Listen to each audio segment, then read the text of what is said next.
À l'extérieur, l'OL n'y arrive décidément pas. Lyon s'incline ce dimanche 2-1 à Sochaux. Près de 2 mois que les Lyonnais n'ont plus gagné hors de Gerland. La dernière fois, c'était à Dijon le 10 septembre.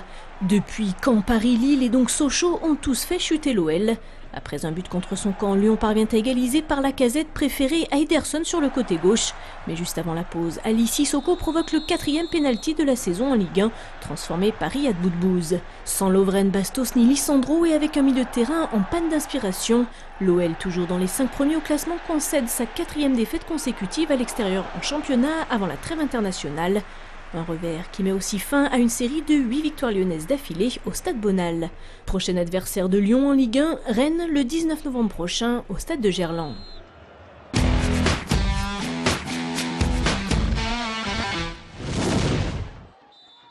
La présence surprise de Ronny Turiaf dans le 5 de départ de l'Asvel n'y a rien changé. Les Villeurbanais de Tony Parker se sont inclinés à domicile contre les Nancéens de Nicolas Batum 92-77.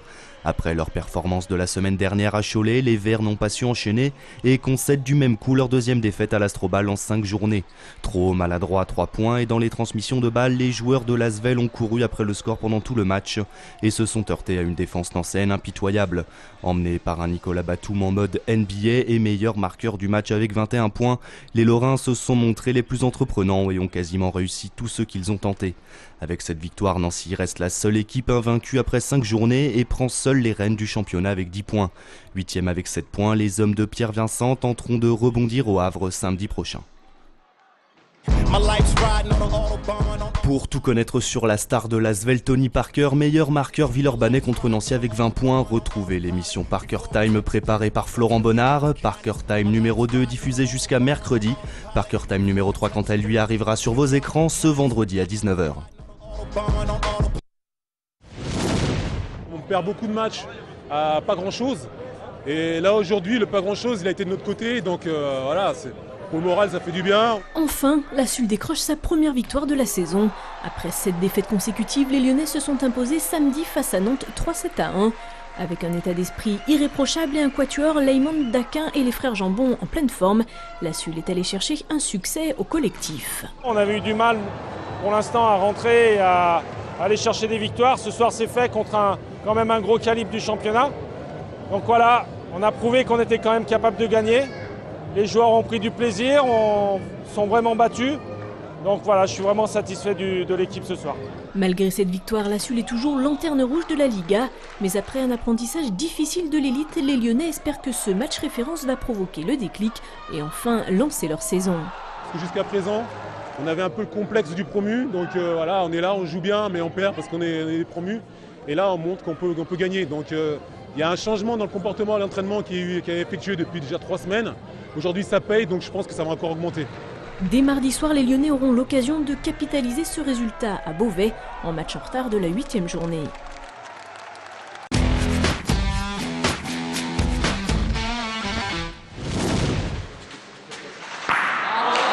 La Accro-Lyon-Boule trop forte pour Mâcon. Samedi après-midi, les Lyonnais n'ont fait qu'une bouchée des promus bourguignons en s'imposant 31-13. Ils signent ainsi leur 4e victoire de la saison en autant de rencontres et confortent du même coup leur place de leader à égalité de points 8 avec Aix-les-Bains. Même si c'est une équipe qui vient de monter de la division inférieure, on a su prendre le match au sérieux pour pouvoir se mettre dans les meilleures conditions pour pouvoir gagner ce match. Dépossédés de leur titre l'an dernier par Saint-Vulbas, alors qu'ils étaient quintuple champion de France en titre, cette saison les Lyonnais espèrent récupérer leur couronne, mais pas seulement. Pourquoi pas être champion d'Europe? Ça fait un moment qu'on n'a pas gagné encore, donc ce serait bien de reconquérir ce titre aussi. Pour le manager de l'équipe Jean-Paul Delorme, cette hégémonie de l'Accro au niveau national s'explique par le travail et une remise en question permanente, mais surtout par le fait de pouvoir s'appuyer sur un vivier quasi inépuisable de jeunes joueurs. C'est tous des jeunes qui créent l'émulation, qui bousculent un peu les joueurs qui sont en place. Et voilà ce qui fait la force de l'Accro. Si la saison est encore longue, les joueurs de l'Accro semblent bien partis cette année. Il s'agit maintenant de prolonger cette série d'invincibilité dans 2 semaines sur le terrain de la Lanterne Rouge Romans.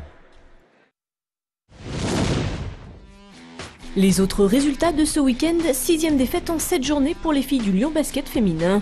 Les Lyonnais s'inclinent 56-46 à Charleville-Mézières et pointent à l'avant-dernière place de la Ligue féminine, avant d'accueillir Arras samedi à 20h au gymnase Mato Bonnet. En hockey sur glace, le LHC subit son 4e revers de la saison à Bordeaux. Mais les Lyonnais se sont inclinés après prolongation et rapportent donc 1 point de leur déplacement. 9e au classement de D1, Lyon ira affronter Brest la semaine prochaine. Enfin, en water-polo, les sauveteurs de Givors ont chuté samedi à Livry-Gargan 15-13 pour la 2e défaite en 5 matchs. Les Givordins sont 5e de D1 avant de recevoir Marne-Charenton samedi à 20h.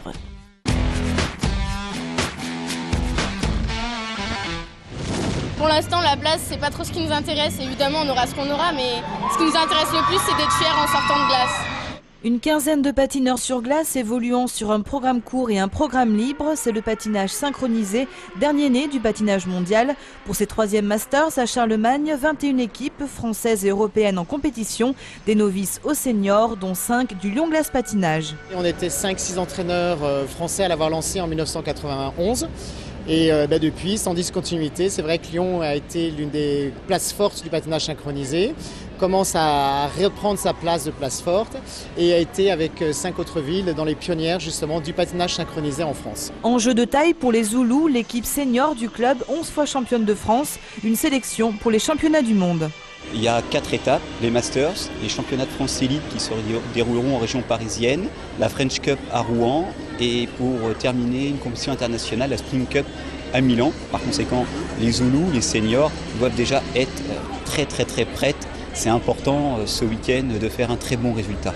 Et cela semble bien parti puisque les Zoulous ont fini samedi première du programme court.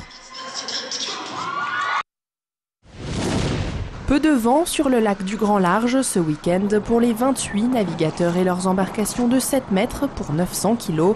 Ils s'affrontaient pour la première phase sélective du championnat de Méditerranée de la voile de haut niveau sur un plan d'eau de 150 hectares. C'est un lac qui est très technique, les oscillations de vent sont assez fréquentes, c'est un vrai régal pour les sportifs. Un équipage de 4 par bateau et 21 matchs en duel. Les règles sont celles de la célèbre America's Cup, 20 minutes de course et le premier arrivé l'emporte. Chaque vainqueur dispute ensuite les demi-finales, mais pour des sportifs habitués à la mer, naviguer sur un lac nécessite une attention toute particulière. Il n'y a pas de vagues. Donc du coup, c'est plus facile d'arrêter un bateau, de relancer un bateau, alors qu'en mer, vous avez les vagues qui peuvent arrêter le bateau. Il faut vraiment être attentif au risée, au vent qui arrive parfois par la droite, parfois par la gauche. Urruti, Le Garec et Garbet, les 3 équipes sur le podium participeront aux prochaines sélections à 7, dans l'espoir de se qualifier pour la finale du championnat de Méditerranée en janvier à Marseille.